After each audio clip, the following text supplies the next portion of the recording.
The reason most people fail to have a breakthrough, I experience, there's actually 3 elements to it. And they go after them in the wrong sequence. It's kind of like if you know the right numbers to a vault and you put them in the wrong order, you don't get the treasure, right? Yep. Same thing with your phone number. You don't reach the person. So I'll give you the 3 S's to a breakthrough. The first one is not the most valuable one. It's the first one people go for. It's strategy. Now for you and I, strategy seems like the most natural thing to go for. If I want to achieve something, how do I do it? That's the number 1 question, right? The problem with asking, how do I do it, is if you've never done it before, most people then go into what I call the tyranny of how. The tyranny of how is like, have you ever done this? Set a goal, maybe when you're really young, I'm gonna do this. Maybe you've told people you're gonna do this, and this voice in your head goes, who are you kidding, right? Yeah. Because what happens is you start to doubt because you have no reference base, you have no experience. And so when you're uncertain, you don't follow through. You know, you look at a peak performer, what makes them a peak performer, if you watch them going down that court in the NBA or NFL or whatever sport it may be, you feel this relentless energy. There's not an ounce of hesitancy. There's absolute certainty. That doesn't guarantee success, but it increases the probability through the roof. When you focus on something you know how to do, the doubts show up. And then the second thing that happens is, I'll give you an example. Let's take a simplistic piece. 70% of Americans are overweight, right? We're the fattest country in the history of the world. We're infecting every other country with our dietary patterns, and people around the world are getting more and more ill. But is the secret to being fit and healthy like so complex that you only need super intelligent people can understand? Is it that it costs so much to learn that technology? Is it special only for the 0.1% of the population? No, the strategy of how to be fit and healthy, there's a million different strategies. There's not even just one. And they'll all work to a certain extent. Some are better than others, obviously. So the strategy, it's not a strategy problem. Now, it's possible. So some people did have the wrong strategy, but the real problem is the second S. I'm moving backwards in order of importance, meaning strategy is the least important, even though I consider myself a strategist. I know the right strategy could save you 10 years in your business. The right strategy could save you months in terms of turning your weight around or transforming a relationship. It could be minutes, right, if you have the right strategy. But people don't use the strategy because the second S gets in the way, which is their story. The story, we all tell ourselves stories about things. Our narrative of our life controls our life more than anything else. And all the story is a set of beliefs. And beliefs are nothing but things we've told ourselves over and over again with so much certainty that now we believe them. Like for example, for yourself, if I can ask, can you think of any belief you may have had 10, 15 years ago that back then you would have fought for that belief, but today you're almost embarrassed you had that belief? Yes. Right? Most people can. So the fact that you believe it doesn't mean it's true. It just means you're certain. And so most people have certainty about what won't work. So let's take the example of fitness again. So why you ask that person who's 35 pounds overweight, how come you're overweight? Well, I've tried, what will they say? I've tried everything. That's right, everything. And I look at them and I say, with all due respect, you haven't tried everything. Yes, I have. I've tried thousands of things. Okay, name them. And then they'll go, well, I've tried hundreds of things, name them. Well, I've tried these 2 things that don't work over and over again is what it'll come down to, right? And they call that everything, right? So the story keeps them to do it. You're not in a relationship. You don't have a relationship. You say you want one. Why aren't you in one? Well, the good ones are all taken. They're gone. Or they're gay and I'm not. Or I'm gay and they're not, right? It's not true. It's just not true. But the story controls what you're willing to do or not do because it's a belief, and beliefs control actions, right?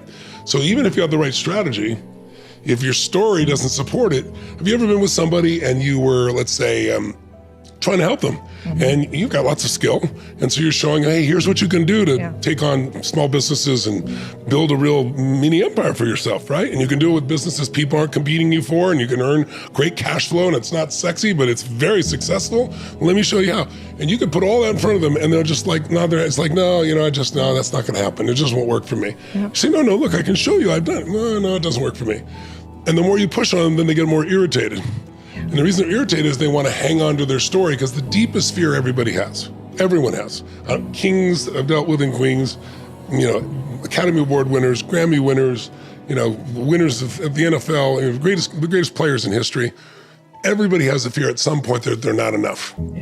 Not rich enough, not smart enough, not funny enough, not attractive enough, not playful enough, not something enough. And the deeper fear we have is that we're not enough, we won't be loved. And love is really, it's like the heartbeat of the soul, right? It's the essence, it's the oxygen of your soul. So you have to divorce your limitations and marry the truth of your unlimited ability. Now, some people get divorced and then they go visit their divorcee on a regular basis. It's not a good idea. You have to just cut it off and no longer go there. You have to tap into the truth. As corny as it sounds, the truth will set you free. But for most people, they don't have someone to really do that to them. That's what I do. I create environments where that happens. But there is something before that. And that is the first S, the one you should start with, but most people rarely even get to, and that is your state. If you're gonna have a breakthrough, it comes from your state. You can think of that as energy, vitality, strength, mental energy, mental fitness, right? All that really means is your mental emotional state affects the way you perceive everything in life. Have you ever been pissed off at somebody and then you suddenly can remember everything that they ever did that pissed you off? Of course not, never. Right. So, and when you're in love, what's wrong with life if you fall totally in love? Not a damn thing. Nothing's wrong with it. It's where broken doesn't matter, we're in love, right? So your state controls your story. Your story and your state control whether you do anything. If no one showed you how to get the strategy, you'd figure out the strategy. You'd find the way, you'd make the way with the right state. So all the work I've done most of my life, I realized was start with a state, because everywhere else you're starting, you're paying, you could teach them the best tools in the world, they won't follow through. If I start with a story, it's easy to shift their belief, and then I can teach them the tools. But if you don't do it in that order, people get very, very frustrated. If you do it in that order, it becomes very, very easy. Like, for example, think about this. Somebody says to you, okay, I know, I gotta go on a diet. I gotta exercise. I'm gonna do it. I'm really gonna do it. Is it gonna happen? No. It's not gonna happen in a million years because the state they're in. Most people are trying to get themselves to do something. And what they don't understand is what you do is based on your state. And what do you think is harder, for example, dieting or fasting? Dieting. Yes, very much so. Absolutism. Because fasting is absolute. You just don't do it. That's Dieting is like a rule by attrition. It's like, have this? No, I'm having water. That's nothing, right? Yeah. So if you get to that place, that mindset, which is total resolve, that's what it takes to fast. In a state of resolve, it's easy. When you're dieting, you're saying, well, could I do that? What if I could do that? You're negotiating. Negotiation with yourself makes you weak. So the right state, you'll get the right behavior, you'll get the right story, and you'll find the right strategies.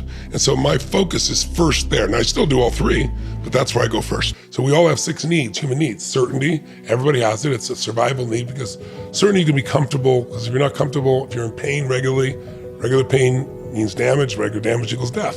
So it's the base need for human beings. But if you're certain all the time, you're bored and silly, so you need uncertainty, right? You need variety, you need surprise. We need significance. Our culture way overvalues significance today because of social media. That's like people, put on filters and pretend they're different than they are. The need for connection and love is the deepest need that people have. But most people want certain love. And so they try to control the love and kills it. Or they want significant love, like it's got to be the most significant thing. And then they start to promote who they are more than they are because they think that's what's necessary and they're not truthful, right? And then we need to grow, we need to contribute. Those are the spiritual needs. If you don't grow, your relationship's not growing. If your business is not growing, it's dying. That's the law of life. Everything grows or dies. But also when you grow, then you have something to give. What makes people have a meaningful life is to feel like there's something beyond yourself. Because meeting your own basic needs, any idiot can do. You can lie to yourself and do that. You can work just 12-hour days and do that. There's a million ways you can meet those basic needs of certainty and uncertainty and significance and connection, at least, not so much love. I mean, think about it. When you were born, what'd you have to do to be loved? Nothing. Scream, yell, go to the bathroom in your pants, throw up all over your mom or your dad. You're still loved, right? But there was a day when that stopped. And that's the day that fear entered your body. That's the day you try to figure out what to do so because to survive, you need love. Love is where someone puts their needs aside for yours, right? Our capacity to feel that caring allows us to connect, allows us to work with others, allows us to expand beyond what other people can possibly do. And so I look at it and say, okay, if this is our capacity, why is it that we have this unconditional love in the beginning and then everybody pursues it for the rest of their life and rarely feels it?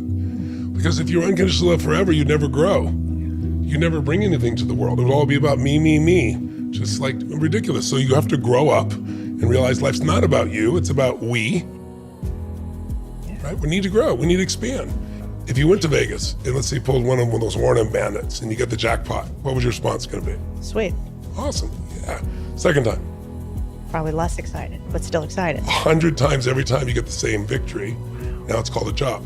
That's fascinating. Right? So we need jackpots in our life to make us feel alive. If you got everything you wanted every moment, you'd be bored out of your mind.